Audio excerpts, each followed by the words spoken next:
Johan, we want to talk about Sweden today, and let's just begin with the misperceptions about Sweden. Polly Toynbee from the left-wing newspaper in England, The Guardian, said Sweden is the most successful society that the world has ever known. You, I suspect, disagree with that. Can you tell us why that's wrong? The problem is that this is an ancient leftist myth about this utopian paradise of Sweden, where all the social problems have been solved and it's possible to have high growth even though we have high taxes. To understand the Swedish model of taxation and so on, you also have to understand that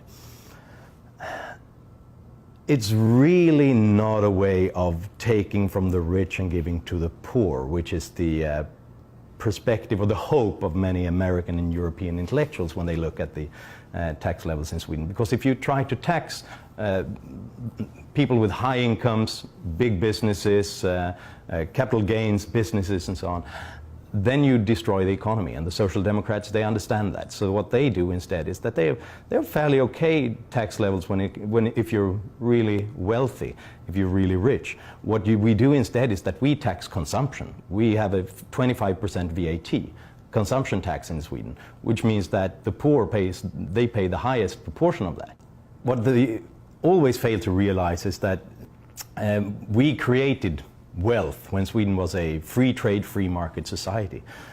What has happened since is that Sweden has become a mixed economy where with some free markets and some government intrusion. You can easily see that the free market parts, they're successful. But at the same time, we could see things like Sweden being one of the healthiest populations on the planet, had the highest sick leave statistics in Europe, because it paid off not to be there, and for lack of social control and no specific controls of that. Well, if you can get 80% of your wage when you stay at home, then you probably do that.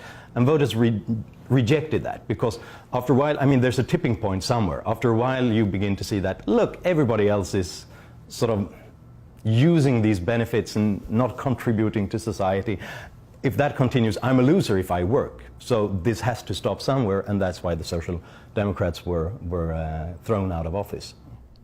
Let's talk about market reforms in Sweden. Explain for us, some of these sort of more market liberal or libertarian advances that Sweden has made over the past 15 years or 20 years. Well, yeah, to be fair, Sweden is one of the European countries that have liberalized the most, I would say, in the last 20 or so years, and especially if you compare it to the European continent.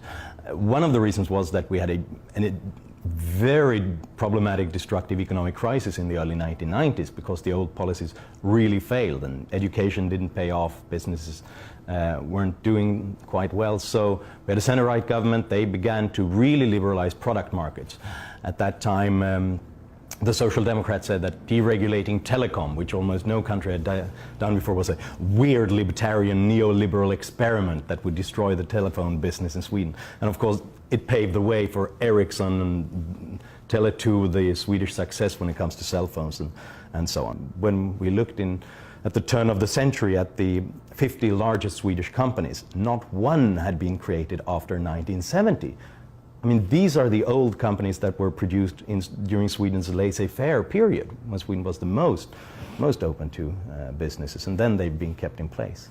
Let's talk a bit about healthcare. What would you tell an American who knew very little about the Swedish healthcare system? Well, first of all, I would really look at the broader picture. Where does the healthcare technologies come from that the Swedish hospitals use? Where do the drugs and the medicines come from? Well, all of it is really invented, implemented in the American competitive healthcare system.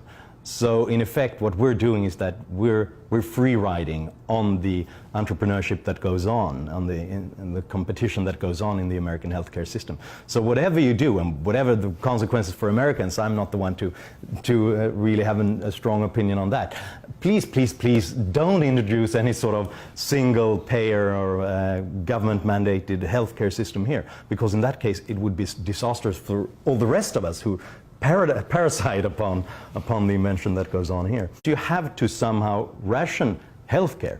The demand is unlimited, the resources are limited. So either you have to ration it with prices and making sure that people pay for it themselves and think about what they want to have covered, or you ration it with waiting lines. I mean, if you have a condition in Sweden, it could be serious conditions. We have stories about that in the media all the time. People have brain tumor and get the response that, yeah, just wait in line until we have the machinery and the doctors ready for you.